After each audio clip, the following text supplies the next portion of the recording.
ಶ್ರೀ ಮಲ್ಲಿಕಾರ್ಜುನ ಸ್ವಾಮಿ ಪ್ರೌಢಶಾಲೆ ಆಗರದಹಳ್ಳಿ ದೈಹಿಕ ಶಿಕ್ಷಣ 8ನೇ ತರಗತಿ ಅಧ್ಯಾಯ 12 ಪ್ರಥಮ ಚಿಕಿತ್ಸೆ. ಪ್ರಥಮ ಚಿಕಿತ್ಸೆ ಅನ್ನೋದು ಪ್ರತಿಯೊಬ್ಬರಿಗೂ ಕೂಡ ಬಹಳ ಮಹತ್ವವಾಗಿರ್ತಕ್ಕಂಥದ್ದು.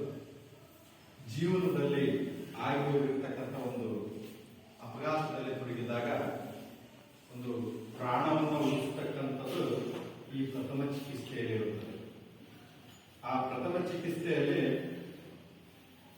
ಎಲ್ಲಾ ರೀತಿಯಾಗಿರ್ತಕ್ಕಂಥ ಕೆಲವು ಜ್ಞಾನದಿಂದ, ತಿಳುವಳಿಕೆಯಿಂದ, ಬುದ್ಧಿವಂತಿಕೆಯಿಂದ ಒಂದು ಉಳಿಸಬಹುದು. ಇನ್ನೊಂದು ಅಜ್ಞಾನದಿಂದ ಅವರು ಮಾಡಿರ್ತಕ್ಕಂಥ ಒಂದು ಗೊತ್ತಿಲ್ಲದೆ ಏನೇನು ಇದಾಗ್ತದೆ ಅಂತಕ್ಕಂಥದನ್ನ ಅಲ್ಲಿ ಸಮಸ್ಯೆಗಳನ್ನ ಆ ಒಂದು ಸ್ಥಳದಲ್ಲಿ ಅಪಘಾತದಲ್ಲಿ ತೊಡಗಿರತಕ್ಕಂಥ ವ್ಯಕ್ತಿಗೆ ವೈದಿಕರ ಬಳೆ ಒಯ್ಯುವುದಕ್ಕಿಂತ ಮುಂಚೆನೆ ನಾವು ಚಿಕಿತ್ಸೆಯನ್ನು ನೀಡ್ತಕ್ಕಂಥದನ್ನ ಪ್ರಥಮ ಚಿಕಿತ್ಸೆ ಅಂತ ಕರಿತೀವಿ. ಆಗಿರುವಾಗ ಈ ಪ್ರಥಮ ಚಿಕಿತ್ಸೆಯಲ್ಲಿ ಬಹಳ ಮುಖ್ಯವಾಗಿರ್ತಕ್ಕಂಥದ್ದಂದ್ರೆ ಇದು ಈ ಘಟನೆಗಳು ಮನೆಯಲ್ಲೇ ಆಗಿರ್ಬೋದು ಅಥವಾ ಶಾಲೆಯಲ್ಲೇ ಆಗಿರ್ಬೋದು ಅಥವಾ ಹೊರಗೆ ಪರಿಸರದಲ್ಲೇ ಆಗಿರ್ಬೋದು, ಎಲ್ಲಾದರೂ ಕೂಡ ಈ ಒಂದು ಪರಿಸರಕ್ಕೆ ಸಂಬಂಧಪಟ್ಟಂಗೆ ಅನೇಕ ವಿಧವಾದ ಅಪಘಾತಗಳಲ್ಲಿ ಆಗುವ ಸಂಭವವಿರುತ್ತದೆ. ಇಂತಹ ಸಂದರ್ಭದಲ್ಲಿ ಅಪಘಾತ ಒಳಗಾದವರಿಗೆ ಪ್ರಥಮ ಚಿಕಿತ್ಸೆ ಅವಶ್ಯಕವಾಗಿರುತ್ತದೆ. ಹಾಗೂ ಪ್ರಥಮ ಚಿಕಿತ್ಸೆಯಿಂದ ಅಪಘಾತ ಒಂದು ತೀವ್ರತೆಯನ್ನ ಕಡಿಮೆ ಮಾಡಬಹುದು. ಅಂತಹ ಸಂದರ್ಭಗಳಲ್ಲಿ ಪ್ರಥಮ ಚಿಕಿತ್ಸೆ ನೀಡುವ ಹಾಗೂ ಮುಂಜಾಗ್ರತೆ ಕ್ರಮಗಳನ್ನ ಬಗ್ಗೆ ತಿಳಿಯೋಣ. ಈಗ ನಾವು ಮುಂಜಾಗ್ರತೆ ಕ್ರಮಗಳ ಬಗ್ಗೆ ನಾವು ತಿಳ್ಕೊಂಡ್ವಿ ಅಂತಂದ್ರೆ ಮುಂದೆ ಆಗ್ತಕ್ಕಂಥ ಅಪಘಾತಗಳಲ್ಲಿ ನಮಗೆ ಅರಿವು ಒಂದು ಸ್ವಲ್ಪ ಜ್ಞಾನ ಇತ್ತು ಅಂತಂದ್ರೆ ಯಾವುದೇ ವ್ಯಕ್ತಿ ಆಗಿರಬಹುದು ಅಥವಾ ಎಲ್ಲೇ ಆಗಿರಬಹುದು, ಮನೆಯಲ್ಲಿ ಅಥವಾ ಸ್ಟವ್ ಅನ್ನ ಇದು ಮಾಡಿರುವಾಗ ಅದು ಏನಾಗಿರುತ್ತೆ ಕೊಡುತ್ತೆ, ಮತ್ತೆ ಸಿಲಿಂಡರ್ಗಳಲ್ಲಿ ಮತ್ತೆ ಎಲ್ಲೆಲ್ಲೋ ಏನೋ ವ್ಯತ್ಯಾಸಗಳು ಆಗಿಬಿಟ್ಟು ಒಂದು ಇದಿದ್ದಾಗ ಗೊತ್ತಾಗುತ್ತೆ. ಈಗ ಸುಟ್ಟ ಗಾಯಗಳು, ಈಗ ಕೆಲವು ಮನೆಯಲ್ಲಿ ಯಾವ್ದಾದ್ರು ಘಟನೆಗಳು ನಡೆದಿರ್ತವೆ, ಏನಾದ್ರು ನಡೆದಿದ್ರೆ ಹೇಳಬಹುದು. ನಿಮ್ಮ ಮನೆಗಳಲ್ಲಿ ಯಾವುದೇ ರೀತಿಯಾಗಿರ್ತಕ್ಕಂಥ ಘಟನೆಗಳು ನಡೆದಿರ್ತವೆ ಅಥವಾ ಬೇರೆ ರೀತಿಯಾಗಿರ್ತಕ್ಕಂಥದನ್ನ ಗೊತ್ತಿದ್ರೆ, ಯಾರಾದ್ರೂ ಪಾಯ್ಸನ್ ತಗೊಂಡವರು, ಬೇರೆ ರೀತಿ ಏನಾದ್ರು ಕಡದವರು, ನಾಯಿ ಕಡದವರು, ಬೇರೆ ಏನೇನೋ ಇರ್ತಕ್ಕಂಥ ನಿಮ್ಗೆ ಗೊತ್ತಿದ್ರೆ ಎದ್ದು ಹೇಳಬಹುದು. ಗೊತ್ತಿಲ್ಲ, ಆಯ್ತು. ಈಗ ಸುಟ್ಟ ಗಾಯಗಳು ಬಗ್ಗೆ ತಿಳಿಯೋಣ.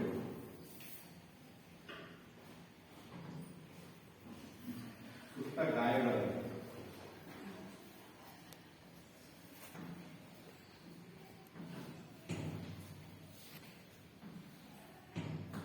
ಬಗ್ಗೆ ತಿಳಿಯೋದು. ಈಗ ಸುಟ್ಟ ಗಾಯ, ಈಗ ಬೆಂಕಿ ಸುಟ್ಕೊಳ್ತಾ ಇರ್ತಾರೆ, ಆ ಸಂದರ್ಭದಲ್ಲಿ ಏನ್ ಮಾಡಬೇಕು?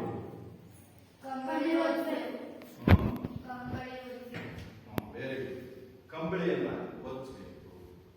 ಅದನ್ನ ಬಿಟ್ಟು ಸುಟ್ಟದ ಬೆಂಕಿ ಉಳಿತೈತೆ ಅಂತ ಹೇಳಿ ನಾವು ಕಸದೊಳಗೆ ಇದ್ರೊಳಗೆ ನಾವು ಬೆಂಕಿ ನೀರನ್ನು ಚೆಲ್ತಿರ್ತೀವಲ್ಲ, ಹಂಗ ಚೆಲ್ಲಬಾರದು, ಮೇಲೆ ಹೋಗಬಾರದು.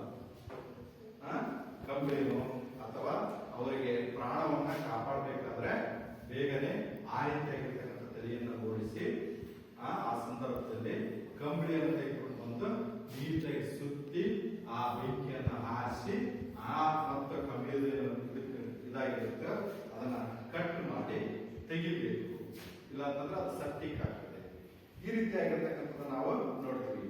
ದೇಹ ಅಥವಾ ದೇಹದ ಭಾಗಗಳಲ್ಲಿ ಬೆಂಕಿಯ ಬಿಸಿಯಾದ ರೋಗಗಳು, ರಾಸಾಯನಿಕ ಅಮ್ಲಗಳು, ವಿದ್ಯುತ್ ಸಂಪರ್ಕದ ಹೊಂದಿರುವ ಸುಟ್ಟ ಗಾಯಗಳಾಗುವ ಸಂಭವ ಇರುತ್ತದೆ.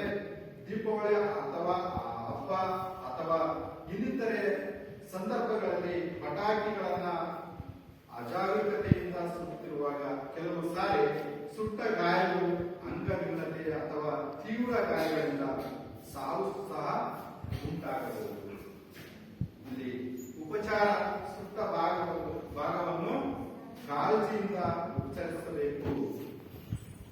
ಬಟ್ಟೆಗೆ ಬೆಂಕಿ ಬಿದ್ದಾಗ ಗಾಬರಿಯಿಂದ ಓಡಾಡಬಾರದು.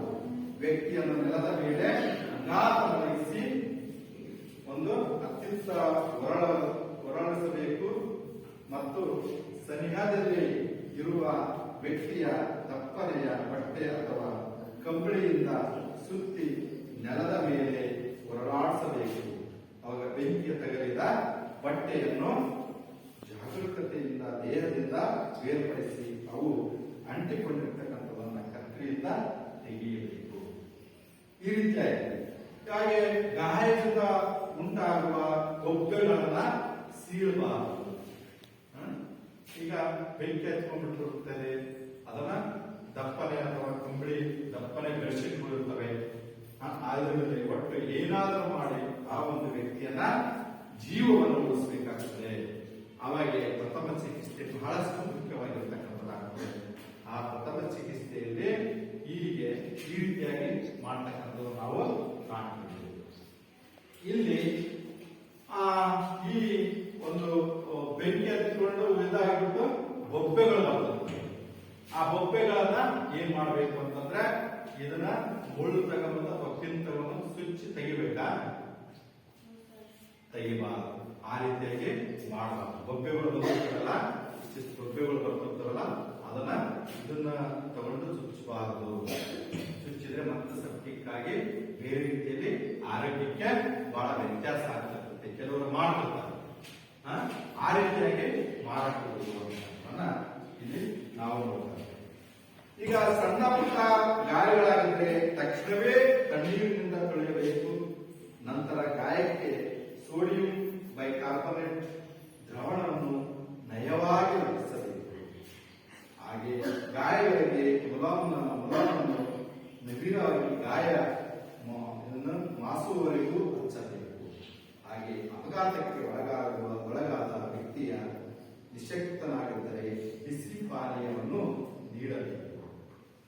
ಈ ರೀತಿಯಾಗಿರ್ತಕ್ಕಂಥದ್ದು ಇಲ್ಲಿ ಸುಟ್ಟ ಗಾಯಗಳು ಮತ್ತು ಅದಕ್ಕೆ ಯಾವ ರೀತಿಯಾಗಿ ಉಪಚಾರ ಮಾಡಬೇಕು ಅಂತಕ್ಕಂಥದನ್ನ ನಾವು ನೋಡ್ತಾ ಇದ್ದೀವಿ. ಉಪಚಾರ ಯಾವ ರೀತಿ ಮಾಡಬೇಕು? ಈಗ ಇದು ಉಪಚಾರ ಹೇಳುದು ಸುಟ್ಟ ಭಾಗವನ್ನು ಕಾಳಜಿಯಿಂದ ಏನು ಉಪಚರಿಸುವ ಬಟ್ಟೆ ಬೆಂಕಿ ಬಿದ್ದಾಗ ಗಾಯದಿಂದ ಬೇರ್ಪಡತಕ್ಕಂಥದ್ದನ್ನು ನಾವು ಹೇಳಿದ್ವಲ್ಲ, ಅದು ಉಪಚಾರ ಮಾಡ್ತಕ್ಕಂಥದ್ದು.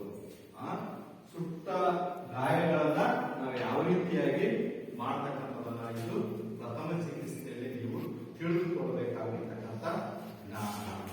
ಇದನ್ನ ಯಾಕೆ ನಿಮಗೆ ಪ್ರಥಮ ಚಿಕಿತ್ಸೆ ನೀವು ಇಂದಿನ ಮಕ್ಕಳು ಮುಂದೆ ಎಲ್ಲಾ ಘಾತಗಳನ್ನ ನೋಡ್ತಕ್ಕಂಥದ್ದಾಗ್ತೀರಿ. ಯಾರೇ ಆಗಿರ್ಬೋದು, ನೆರೆಹೊರೆಯವರಿಗಾಗಿರ್ಬೋದು, ರೋಡಲ್ಲಿ ಆಗಿರ್ಬೋದು, ಸಮಾಜದಲ್ಲಿ ಆಗಿರ್ಬೋದು, ಅಥವಾ ಶಾಲೆಯಲ್ಲಾಗಿರ್ಬೋದು, ಮನೆಯಲ್ಲಾಗಿರ್ಬೋದು, ಎಲ್ಲಾ ಕಡೆಯೂ ಕೂಡ ನೀವು ಗಮನದಲ್ಲಿ ಜ್ಞಾನ ಒಂದು ಇತ್ತು ಅಂತಂದ್ರೆ ಈ ರೀತಿಯಾಗಿ ಮಾಡಬಹುದು. ಇಲ್ಲ ಅಂತಂದ್ರೆ ಬೇರೆ ರೀತಿಯಾಗಿರ್ತಕ್ಕಂಥದ್ದು ಅಲ್ಲಿ ಬಾರ್ಪಡಾದಂತಂದ್ರೆ ಆ ವ್ಯಕ್ತಿಯ ಜೀವಕ್ಕೆ ಅಪಾಯವಾಗ್ತದೆ. ಇದನ್ನ ನಾವು ನೋಡ್ತಕ್ಕಂಥದ್ದನ್ನು ನಾವು ಕಾಣ್ತೀವಿ. ಇಲ್ಲಿ ಪ್ರಜ್ಞೆ ತಪ್ಪುವುದು, ಮೂರ್ಛೆ ಹೋಗುವುದು, ಇದು ಬಹಳಷ್ಟು ಆಗ್ತಿರ್ತದೆ.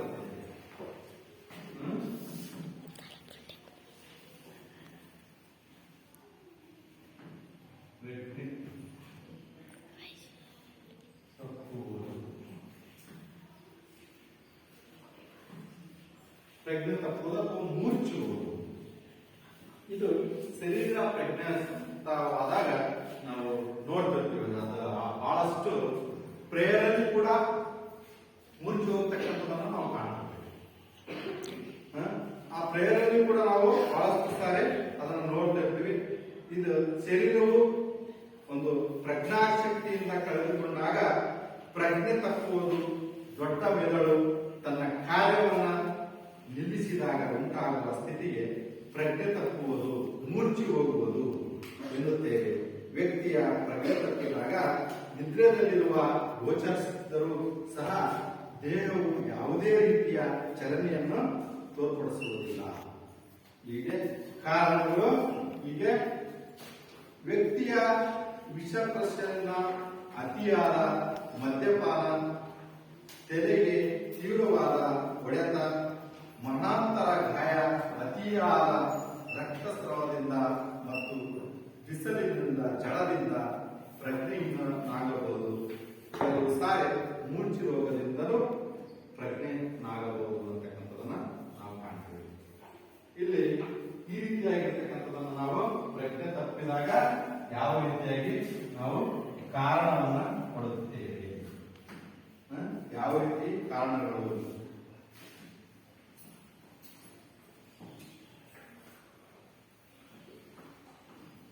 ಯಾವ ರೀತಿ ಕಾರಣಗಳು. ಇಲ್ಲಿ ವ್ಯಕ್ತಿಯ ವಿಷ ಸೇವಿಸ್ತಿರ್ತಾರೆ, ಅತಿಯಾದ ಮದ್ಯಪಾನವನ್ನು ತೆಗೆದುಕೊಂಡಿರ್ತಾರೆ. ಅವಾಗ ಮರಣಾಂತರವಾಗಿರ್ತಕ್ಕಂಥ ಗಾಯವನ್ನ ನಾವು ರಕ್ತಸ್ರಾವದಿಂದ ನೋಡ್ತಿರ್ತೀವಿ. ಅವಾಗ ಬಿಸಿಲಿನ ಜಳದಿಂದಲೂ ಕೂಡ ಪ್ರಜ್ಞೆ ತಪ್ಪುವಂತ ಕೆಲವು ಸಾರಿ ಮೂರ್ಛೆ ರೋಗದಿಂದ ಪ್ರಜ್ಞೆ ತಪ್ಪಾನೆ. ಬಹಳಷ್ಟು ಜಳ ಇದೆಲ್ಲ ಇದ್ದಾಗ ನೋಡಬೇಕು ನೀವು. ಏಪ್ರಿಲ್ ಮೇದಲ್ಲಿ ತುಂಬಾ ಜಳ ಇರ್ತದೆ. ಇದು ಕಾರಣಗಳನ್ನ ನಾವು ನೋಡ್ತಕ್ಕಂಥದ್ದನ್ನ ಇದು ಮಾಡ್ತೀವಿ. ಮತ್ತೆ ಕೆಲವೊಂದು ಸಂದರ್ಭದಲ್ಲಿ ಊಟನೂ ಮಾಡದಾಗೆ ಬಂದಿರುತ್ತೆ, ಅವಾಗೂ ಕೂಡ ಇದಾಗ್ತದೆ ಅಂತಕ್ಕಂಥದ್ದು. ಮತ್ತೆ ಮದ್ಯಪಾನ ಅತಿ ಹೆಚ್ಚು ಸೇವಿಸಿದಾಗ ಅವಾಗೂ ಕೂಡ ಪ್ರಜ್ಞೆ ತಪ್ಪುತ್ತಾರೆ. ಈ ರೀತಿಯಾಗಿರ್ತಕ್ಕಂಥದ್ದನ್ನು ನಾವು ಇಲ್ಲಿ ಕಾರಣಗಳು, ಪ್ರಜ್ಞೆ ತಪ್ಪಲಿಕ್ಕೆ ಇಷ್ಟೆಲ್ಲ ಕಾರಣಗಳು ಇದಾವೆ ಅಂತಕ್ಕಂಥದ್ದನ್ನ ನಾವು ನೋಡ್ತಾರೆ. ಲಕ್ಷಣಗಳು ಇಲ್ಲಿ ಕಾರಣಕ್ಕೆ ಅನುಸಾರವಾಗಿ ಮುಖವು ಕೆಂಪಾಗುವುದು ಮತ್ತು ಬಿಳಿಸಿಕೊಳ್ಳುವುದು ಅಥವಾ ನೀಲಿ ಬಣ್ಣಕ್ಕೆ ತಿರುಗುವುದು, ಇದು ಲಕ್ಷಣಗಳು.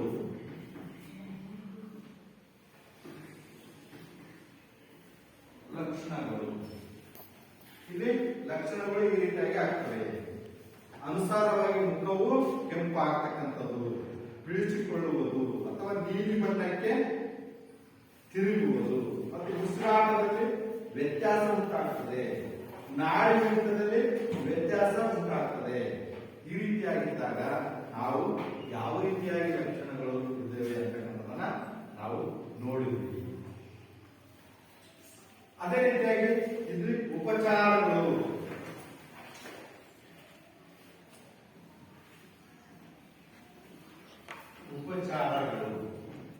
ಇಲ್ಲಿ ಉಪಚಾರ ಏನಪ್ಪಾ ಅಂತಂದ್ರೆ ವೈದ್ಯರನ್ನು ಶೀಘ್ರವಾಗಿ ಕರೆಸುವುದು.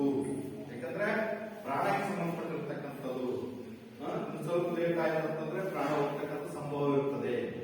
ಆ ಕಾರಣದಿಂದ ಇಲ್ಲಿ ಉಪಚಾರಗಳನ್ನ ಮಾಡ್ತಿರುವಾಗ ವೈದ್ಯರನ್ನು ತೀವ್ರವಾಗಿ ಮತ್ತು ಶೀಘ್ರದಲ್ಲೇ ಕರೆಸ್ತಕ್ಕಂಥದನ್ನ ಏರ್ಪಾಡನ್ನ ಮಾಡಬೇಕಾಗ್ತದೆ. ಆ ಮಾಡಿದಾಗ ಮೂರ್ಛೆ ಹೋದ ವ್ಯಕ್ತಿಯನ್ನು ಅಂಗಾತ ಮಲಗಿಸಬೇಕು. ಅಂಗಾತ ಮಲಗಿಸಿ ಕಾಲು ಉಚ್ಚೋದು ಮತ್ತು ಕೈ ಉಚ್ಚೋದು ಮತ್ತು ಗಾಳಿಯನ್ನ ಆಮ್ಲಜನಕ ಕೊಡ್ತಕ್ಕಂಥದನ್ನ ಮಾಡಬೇಕು. ಮುಖವು ಕೆಂಪಾಗಿದ್ದರೆ ವ್ಯಕ್ತಿಯ ತಲೆಯನ್ನ ಎತ್ತಿ ಹಿಡಿಯಬೇಕು, ತಲೆಯನ್ನ ಮೇಲಕ್ಕೆ ಎತ್ತಬೇಕು ಅಂತಕ್ಕಂಥದ್ದು. ವ್ಯಕ್ತಿಯ ವಾಂತಿ ಮಾಡುತ್ತಿದ್ದರೆ ತಲೆಯನ್ನು ಪಕ್ಕಕ್ಕೆ ಬಾಗಿಸಬಹುದು. ಹಾಗೆ ಮುಖವು ಬಿಳಿಸಿಕೊಂಡಿದ್ದರೆ ತಲೆಯ ಭಾಗವನ್ನು ಹಿಂದಕ್ಕೆ ಮತ್ತು ಕೆಳಗೆ ಬಾಗಿಸುವ ಅಂಗ ಮತ್ತು ಪದಗಳನ್ನ ಕೈಗಳಿಂದ ಮುಚ್ಚಿ ಅದನ್ನ ಶಾಖವನ್ನು ಮಾಡಬೇಕು. ಮುಖವು ನೀಲಿ ಬಣ್ಣಕ್ಕೆ ತಿರುಗಿದ್ದರೆ ಕೃತಕ ಉಸಿರಾಟದ ಒಂದು ನಡೆಸಬೇಕು. ಹೀಗಾಗಿ ರೋಗಿಗಳು ಶುದ್ಧ ಗಾಳಿಯ ದೊರೆಯುವಂತೆ ನೋಡಿಕೊಳ್ತಕ್ಕಂಥದನ್ನ ಮಾಡಬೇಕು. ಶರೀರದಿಂದ ಬಿಗಿಯಾದ ಬಟ್ಟೆಯನ್ನು ಸಡಿಲಗೊಳಿಸಬೇಕು. ಕೆಲವು ಸಾರಿ ಶಾಲಾ ಮಕ್ಕಳು ಹಸಿವಿನಿಂದಾಗಲಿ ದಣಿವಿನಿಂದಾಗಲಿ ಮೂರ್ಛೆ ಹೋಗುವ ಸಂಭವವಿದ್ದು ಅಂತಹ ಸಮಯದಲ್ಲಿ ಅಪಘಾತಕ್ಕೆ ಒಳಗಾದ ಮಗುವನ್ನ ಅಂಗಾತ ಮಲಗಿಸಿ ಕಾಲುಗಳನ್ನ ಸ್ವಲ್ಪ ಮೇಲಕ್ಕೆತ್ತಿ ತೆರೆಯನ್ನ ಹಿಂಭಾಗಕ್ಕೆ ಸ್ವಲ್ಪ ಬಾಗಿಸಿ ಹೃದಯಕ್ಕೆ ರಕ್ತ ಚಲಿಸುವಂತೆ ಮಾಡಬೇಕು. ಇದು ಪುನರ್ಚೇತನಗೊಳ್ಳುವುದು ನಿಧಾನವಾಗಿ ಅವನಿಗೆ ಬೆಚ್ಚಗಿನ ಕಂಬಳಿಯನ್ನು ಹೊದಿಸಿ ಹತ್ತಿದರೆ ಆಸ್ಪತ್ರೆಗೆ ಸಾಗಿಸಬೇಕು. ಈ ರೀತಿಯಾಗಿರ್ತಕ್ಕಂಥದನ್ನ ನಾವು ಪ್ರಜ್ಞೆ ತಪ್ಪತಕ್ಕಂತಹ ಇದನ್ನ ಇದಕ್ಕೆ ನಾವು ಕಾರಣಗಳಿರ್ತವೆ, ಲಕ್ಷಣಗಳಿರ್ತವೆ, ಉಪಚರಿಸ್ತಕ್ಕಂಥ ಒಂದು ಇದನ್ನ ನಾವು ನೋಡ್ತಾ ಇದ್ದೀವಿ. ಇಷ್ಟು ಇಲ್ಲಿ ಪ್ರಜ್ಞೆ ತಪ್ಪತಕ್ಕಂಥದನ್ನ ನಾವು ಮೂಲವನ್ನ ಕಂಡುಹಿಡಿಯಬೇಕಾಗ್ತದೆ.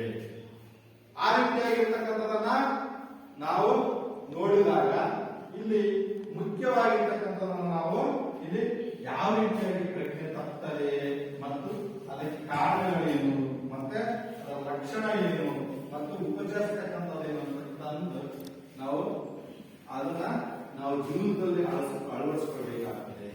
ಅಂದ್ರೆ ಯಾವ ಸಂದರ್ಭದಲ್ಲಿ ಆದರೂ ಕೂಡ ಅಂತ ವ್ಯತ್ಯಾಸಗಳು ಕಾಣುತ್ತವೆ. ಈಗ ಯಾಕಂದ್ರೆ ನಿಮ್ಮ ಜೀವನದೊಳಗೆ SLC, PUC, ಡಿಗ್ರಿ ಇವೆಲ್ಲವನ್ನು ಮಾಡ್ತಾ ಹೋದಾಗ ಒಂದು ಹಂತದಲ್ಲಿ ಬಂದಾಗ ಕೂಡ ನಿಮಗೆ ಕೆಲವೊಂದು ಸಂದರ್ಭಗಳಲ್ಲಿ ಇಂತಹ ಸನ್ನಿವೇಶಗಳು ಕಣ್ಮುಂದೆನೇ ನಡೀತಾ ಇರ್ತದೆ. ಅವಾಗ ಕಣ್ಮುಂದೆ ನಡೆದ್ರೆ ಸುಮ್ಮನೆ ಕಣ್ಕಟ್ಟಿ ಕೂತ್ಕೋಬೇಕು. ಹೌದಾ? ಇಂಥ ಸಂಭವಗಳು ನಿಮ್ ಕಣ್ಮುಂದೆ ನಡೆದ್ರೆ ಏನ್ ಮಾಡಬೇಕು?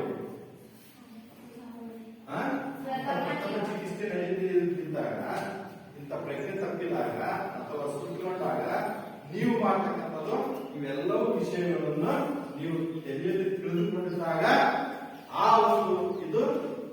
ಒಂದು ಸಂದರ್ಭದಲ್ಲಿ ಇವು ನೆನಪಾಗ್ತವೆ ಅಂತ ಕೆಲಸವನ್ನ ಮಾಡಬೇಕು ಅಂತಕ್ಕಂಥದನ್ನ ನಿಮ್ಮಲ್ಲಿ ಬರುತ್ತದೆ. ಈಗ ಶಾಲೆ ಮಕ್ಕಳು ನೀವು ಪ್ರೇಯರಲ್ಲಿ ಮೂರ್ಛಿತಿರ್ತೀರಿ. ಯಾವಾಗ ಏನ್ ಮಾಡ್ತೀರಿ? ಮಗುವನ್ನ ಅಂಗಾತ ಹೊಡಿಸ್ತೀರಿ, ಸ್ವಲ್ಪ ಒಳ್ಳೆಯ ಗಾಳಿಯನ್ನ ಮಾಡ್ತೀರಿ ಮತ್ತು ನೀರು ಸಿಗಿಸ್ತೀರಿ.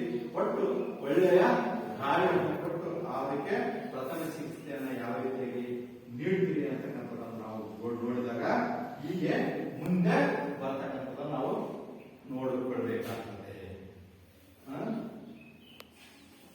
ಸ್ವಲ್ಪ ನೋಡ್ಬೇಕಾಗ್ತದೆ. ಇಷ್ಟು ಏನಾಗ್ತದೆ ಅಂದ್ರೆ ಮೊದಲು ಸುಟ್ಟ ಗಾಯಗಳನ್ನ ಮನೆಯಲ್ಲಾಗಿರ್ಬೋದು, ಬೇರೆ ಎಲ್ಲ ನೆರೆಹೊರೆಯವರ ಮನೆಯಲ್ಲಾಗಿರ್ಬೋದು, ಇದನ್ನ ನಾವು ನೋಡ್ತೀವಿ. ಅದೇ ರೀತಿಯಾಗಿ ಪ್ರಜ್ಞೆ ತಪ್ಪುವುದನ್ನ ನೀವು 1ನೇ ಕ್ಲಾಸಿಂದ ಇಲ್ಲಿವರೆಗೆ ನೀವು ನೋಡ್ಕೊಂಡು ಬಂದಿರ್ತೀರಿ. ಮತ್ತೆ ಯಾವ ರೀತಿಯಾಗಿ ಪ್ರಜ್ಞೆ ತಪ್ಪುತ್ತೆ ಅಂತಕ್ಕಂಥದ್ದು ಕೂಡ ನಿಮಗೆ ಗೊತ್ತಾಯ್ತು. ಈಗ ವಿಷ ಸೇವಿಸಿದಾಗ, ವಿಷವನ್ನ ಸೇವಿಸಿದಾಗ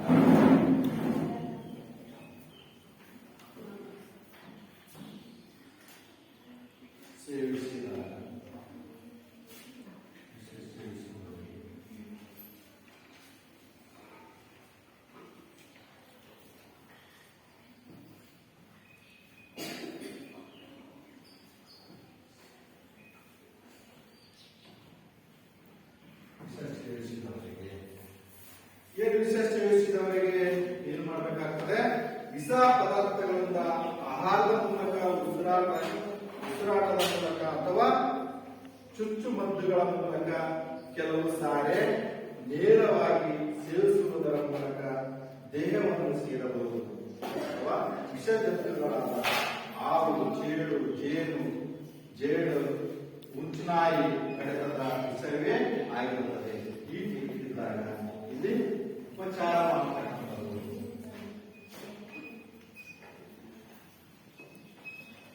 ಉಪಚಾರ ಇರತಕ್ಕಂಥದ್ದು, ಇಲ್ಲಿ ಉಪಚಾರಗಳು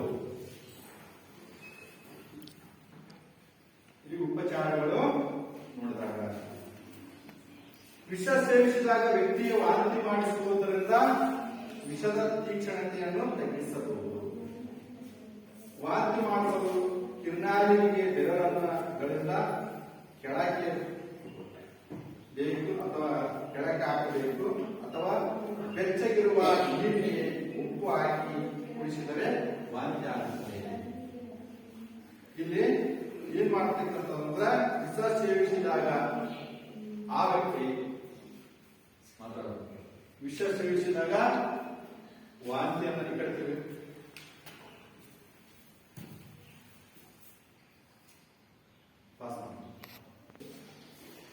ವಿಷ ಸೇವಿಸಿದಾಗ ವಾಂತಿಯನ್ನು ಮಾಡಿಸಿದರೆ ಹೊಟ್ಟೆಯಲ್ಲಿರ್ತಕ್ಕಂಥ ವಿಷ ಕಡಿಮೆಯಾಗಿ ಅವನೇನ್ ಮಾಡ್ತಾನೆ, ಸ್ವಲ್ಪ ಹಿಬ್ಬಿಸ್ಕೊಳ್ತಾನೆ. ಆ ರೀತಿಯಾಗಿರ್ತಕ್ಕಂಥದ್ದನ್ನು ನಾವು ಮೊದಲು ಬೆರಳನ್ನ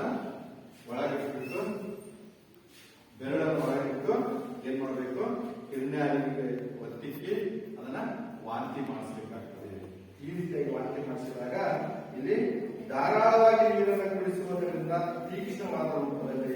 ವಿಷವು ದೇಹಕ್ಕೆ ವ್ಯಾಪಿಸುವುದನ್ನು ನಿಧಾನಗೊಳಿಸಬಹುದು.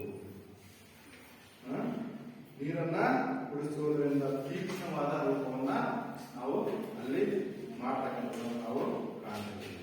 ಈಗ ಆಮ್ಲಗಳನ್ನ ಆಲ್ಕಿಲ್ಗಳನ್ನ ಸೇರಿಸಿದಾಗ ಬಾಹ್ಯ ಒಳಭಾಗ ಹಾಗೂ ತುಟಿಗಳ ಸುಟ್ಟ ಹೋಗಿದ್ದಾಗ ವಾಂತಿ ಮಾಡಿಸಬಾರದು.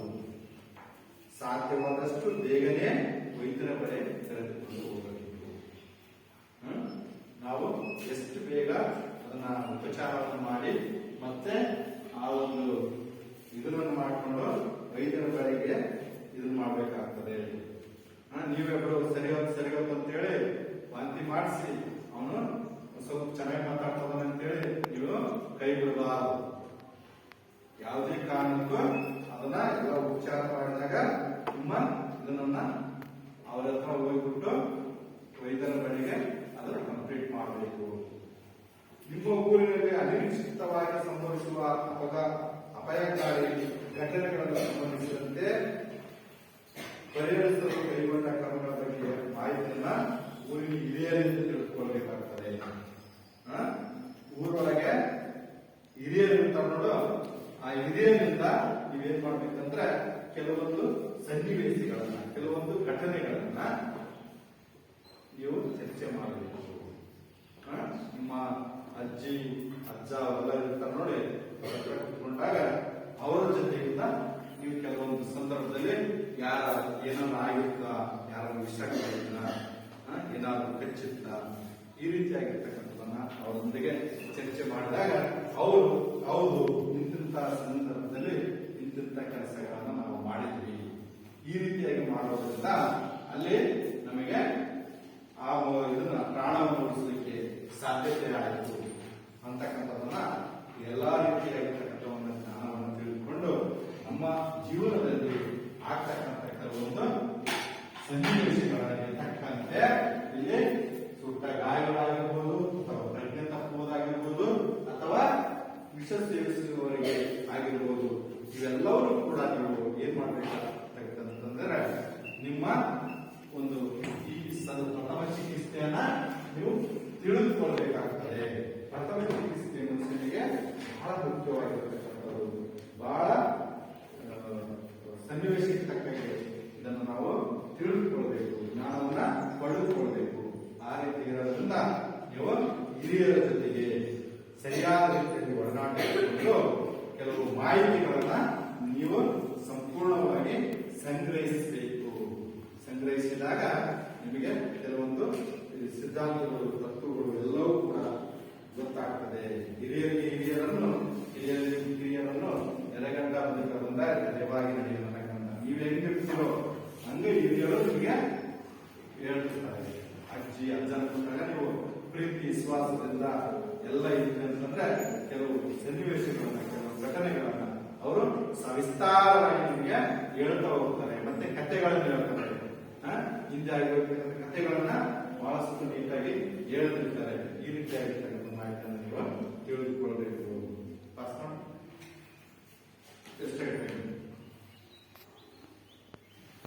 ಸರ್ ಪಾಸ್ ಆಗ್ತಿಲ್ಲ.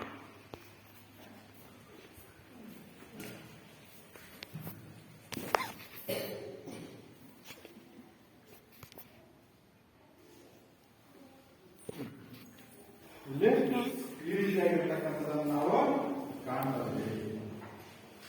ಇಲ್ಲಿ ಮುಖ್ಯವಾಗಿ ನಿಮಗೆ ಈ ಒಂದು ಪ್ರಥಮ ಚಿಕಿತ್ಸೆ ಬಗ್ಗೆ ತಿಳಿದುಕೊಂಡಿರ್ತಕ್ಕಂಥದನ್ನ ನೀವು ಯಾವತ್ತೂ ಕೂಡ ಇದನ್ನ ತಿಳಿದುಕೊಳ್ಬೇಕು. ಪ್ರಥಮ ಚಿಕಿತ್ಸೆ ಮತ್ತು ಸುಟ್ಟ ಗಾಯಗಳು ಮತ್ತೆ ಉಚ್ಚರಿಸುವುದು ಹೇಗೆ, ಮತ್ತೆ ಪ್ರಜ್ಞೆ ತಪ್ಪುವುದು, ಮತ್ತೆ ಕಾರಣಗಳನ್ನ ಈ ಲಕ್ಷಣಗಳನ್ನ ನೀವು ಮತ್ತೆ ವಿಷ ಸೇವಿಸಿದಾಗ ಉಪಕರಣಗಳನ್ನ ಉಪಚಾರಗಳನ್ನ ನೀವು ಮಾಡಬೇಕಾಗ್ತದೆ. ಈ ಮೂರು ಸನ್ನಿವೇಶಗಳು ನಿಮಗೆ ಯಾರಿಗಾದ್ರೂ ಗೊತ್ತಿದೆಯಾ? ಯಾರಿಗಾದ್ರೂ ಅಂತ ಸನ್ನಿವೇಶಗಳನ್ನ ನೀವು ನೋಡಿದ್ದೀರಾ?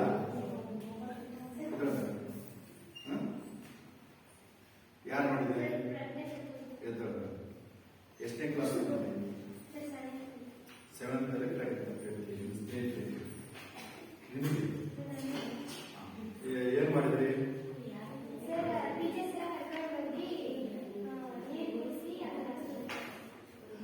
ಯಾಕೆ ತಪ್ಪಿತ್ತು ಅವ್ರಿಗೆ? ಊಟ ಮಾಡಿ ಮನೆಯಲ್ಲಿ ಊಟ ಮಾಡಿ ಬರೋದಕ್ಕೆ ಪ್ರಜ್ಞೆ ತಪ್ಪಿತ್ತು. Very good. ಈ ರೀತಿ ಮತ್ತೆ ಇನ್ಯಾರು ಪ್ರಜ್ಞೆ ತಪ್ಪಿದ್ದಕ್ಕೆ ಒಂದು ಅವಳು 7ನೇ ತರಗತಿಯಲ್ಲಿ ಈ ರೀತಿ ಆಗಿತ್ತು ಅಂತಕ್ಕಂಥದನ್ನ ಹೇಳಿದ್ರು. ಮತ್ತೆ ಯಾರು ಈಗ ಸುಟ್ಟ ಗಾಯಗಳನ್ನ ಮನೆಯಲ್ಲಿ ಮತ್ತೆ ಯಾರಾದ್ರು ಮದ್ಯಪಾನ ಕುಡಿತಕ್ಕಂಥದನ್ನ ಇದನ್ನು ಮಾಡ್ತಕ್ಕಂಥವ್ರು ಹೇಳಪ್ಪ.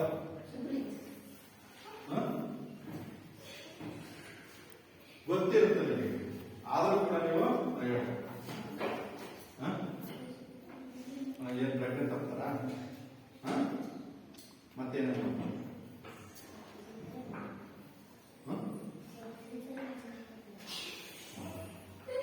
ಪ್ರಜ್ಞೆ ತಪ್ಪ. ಮತ್ತೆ ನೆಕ್ಸ್ಟ್ ಅವನು ಸತ್ಯವನ್ನು ಹೇಳಿದ ಏನೇ ಹೇಳುವುದು. ಮತ್ತಿನ್ಯಾರು ಹೇಳ್ತೀನಿ ಹೇಳತ್ತೇನೆ.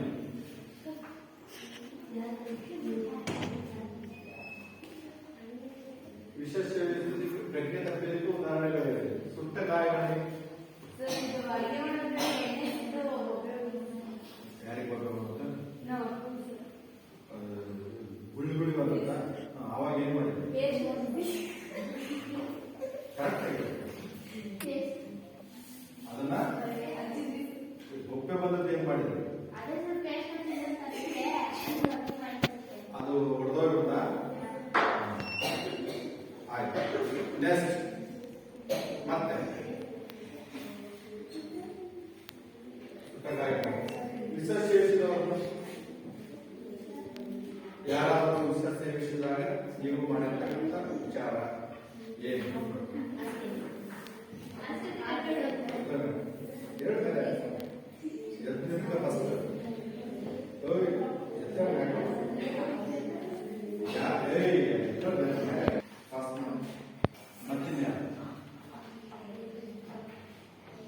ಯಾರು ನೋಡಿಲ್ಲ.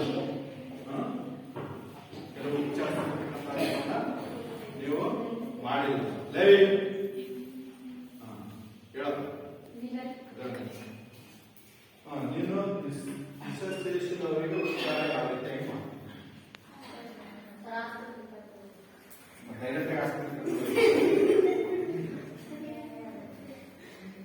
ವಿಷ ಸೇವಿಸಿದವರಿಗೆ ಯಾವ ರೀತಿಯಾಗಿ ಉಪಚಾರ ಮಾಡ್ತೀಯ? ನೀರು ಕುಡಿಸಿ ಇದು ಮಾಡಿ ವಾಂತಿ ಮಾಡಿ ಎಲ್ಲ ವಾಂತಿ ಮಾಡಿಸಿ ಅವನಿಗೆ ಸ್ವಲ್ಪ ಇದನ್ನೆಲ್ಲ ಮಾಡಿ ಕರ್ಕೊಂಡು ಹೋಗ್ತೀವೋ ಡೈರೆಕ್ಟ್ ಕರ್ಕೊಂಡು ಹೋಗ್ತೀವಿ? ಇಲ್ಲ, ಕರೆಕ್ಟಾಗಿ ಹೇಳಬೇಕು. ನೆಕ್ಸ್ಟ್ ಪ್ರಜ್ಞೆ ತಪ್ಪಿದವರಿಗೆ ಯಾವ ರೀತಿಯಾಗಿ ಉಪಚಾರ ಮಾಡ್ತಾರೆ? ಯಾರು ಹೇಳ್ತೀರಿ?